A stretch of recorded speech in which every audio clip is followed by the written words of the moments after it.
This is a 1988 F1 car driven by one of the all-time great drivers, Ayrton Senna. And rolling up beside it is a 2025 F1 car driven by last year's world champion, Max Verstappen. Both cars have very similar top speeds, but in reality, they're worlds apart. By 300 meters at turn 1, Verstappen is already a full second and 88 meters ahead, going through the corner 20 kilometers per hour faster than Senna. Another 150 meters in at turn 2, Verstappen has already added another 0.3 seconds to his lead. We'll show the full lap later in the video, but what's happened over the last few decades that's caused such a monumental difference? Formula One officially began in 1950.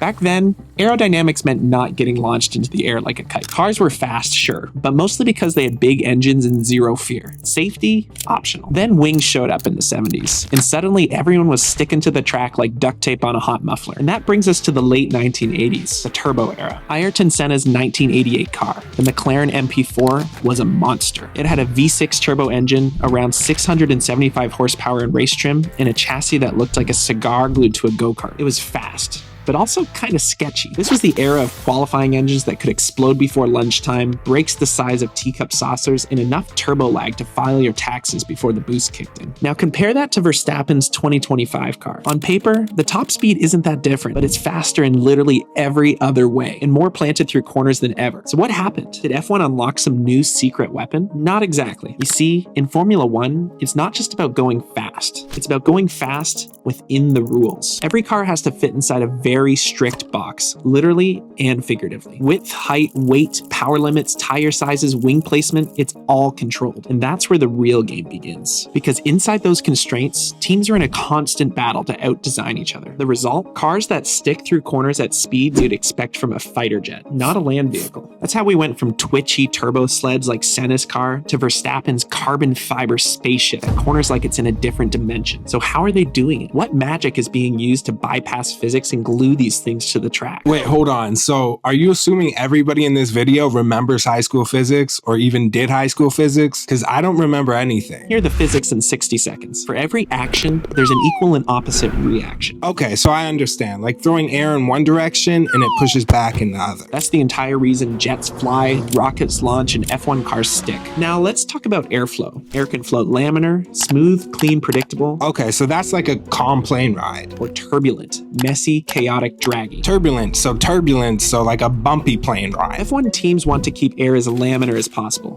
because clean air sticks, and sticking gives control. Now here's the thing about air. It loves moving from high pressure to low pressure. It's always chasing equilibrium, balance. And when you squeeze air into a narrow space, it speeds up, just like a balloon. Because it contains the same number of molecules but less space, it has to move faster. So now that we've seen how air behaves, let's see how modern F1 engineers bend it to their will. But before we do, I just want to thank everyone who's subscribed up to this point. We just recently passed the 1,000 subscriber milestone, which really helps us continue to grow the channel and deliver better content for you guys. Now, let's start at the back. The rear wing is basically a backwards airplane wing. Instead of lifting the car up, it pushes it down by flinging air upward. Why does the air go up? Because the wing's shape creates a low pressure zone underneath. It speeds up the air beneath the wing and forces it to follow the curve.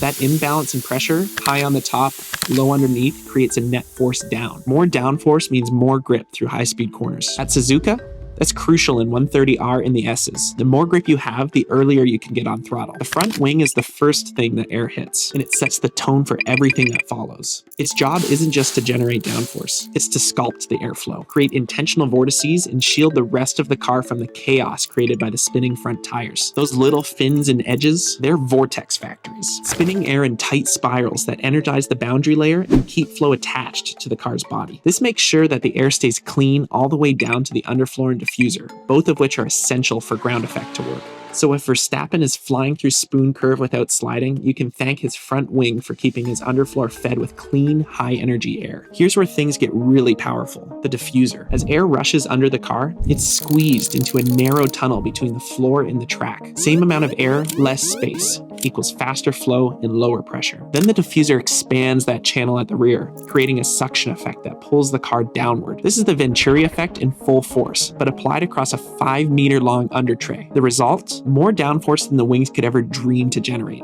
and no drag penalty. That's why Verstappen can hit cornering forces 5G or more through Suzuka's high-speed sections. His car is literally being vacuumed to the road. Spinning tires don't just wear out, they make a mess. The air they leave behind is turbulent and low energy, the enemy of efficient downforce. Barge boards and turning vanes clean this up. They redirect the messy air away from sensitive parts of the car and create controlled vortex walls to trap the good, fast air underneath. They also help to seal the underfloor, acting like an invisible skirt made of air. Older F1 cars used physical skirts, but they got banned. So this is the 2025 workaround. If this airflow was disturbed, Verstappen's entire ground effects system would collapse mid-lap. Small but clever, the S-duct pulls sluggish air from beneath the nose and vents it out over the top. This serves two purposes. One, it prevents boundary layer buildup under the nose, reducing pressure drag. Two, it energizes the airflow over the top, helping it stay attached over the curved surface. Think of it like blowing on the surface of a spoon to keep the airflow stuck. Small effect, but everything adds up at 300 kilometers an hour. Now the vortex generators. These are the microscopic air shepherds, if you will. They're designed to create controlled vortices that either keep air attached where it would otherwise separate or direct turbulent air away from key areas like the floor or the rear wing. They're used to plug the gaps in the airflow map,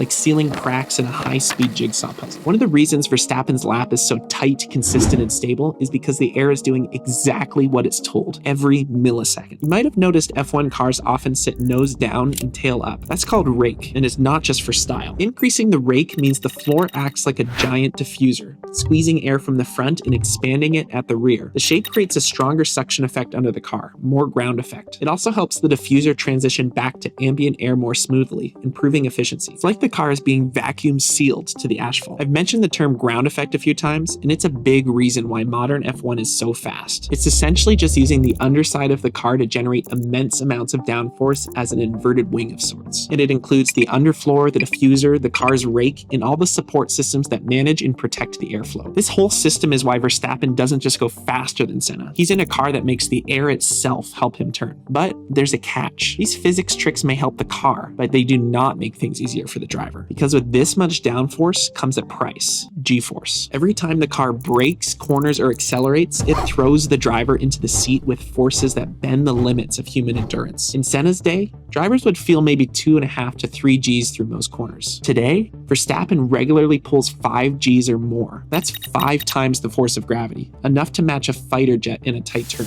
and double what you feel on the world's fastest roller coasters. Your head feels like it weighs 75 pounds. Your neck fighting to keep it up for 90 minutes straight. Your arms and legs bracing constantly just to stay balanced. And through all of that, you still have to hit your braking point to the millimeter, turn in at the exact right angle, and react to changes in real time at over 300 kilometers per hour. The car may be doing more than ever, but so is the driver. So what does all that actually look like? Let's go back to Suzuka and watch the full lap. We started this video with 2 cars, 2 drivers, same straight, same circuit, similar top speeds, but now we can actually show you what happens over a full lap. Turn 1, 300 meters in. Senna is already nearly a full second behind. Verstappen carries 20 more kilometers per hour through the corner, barely lifting as the car claws into the pavement. Turn 2, 450 meters. The gap grows. Senna's fighting the car on the edge of grip. Verstappen, his car is glued, adding another 0.3 seconds through the exit. The S's, flowing left-right sweepers. Senna dances on the throttle, trying not to lose rear traction. Verstappen takes them at near flat out. By the time they reach Dunlop,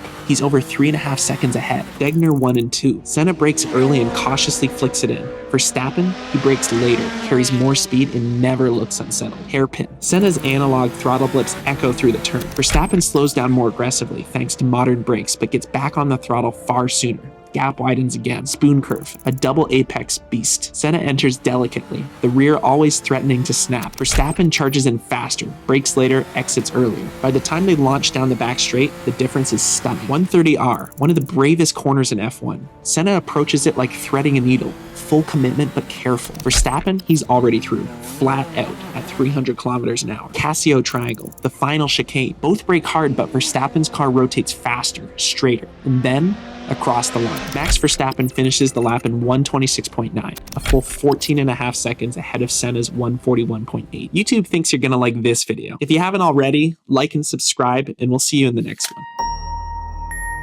one.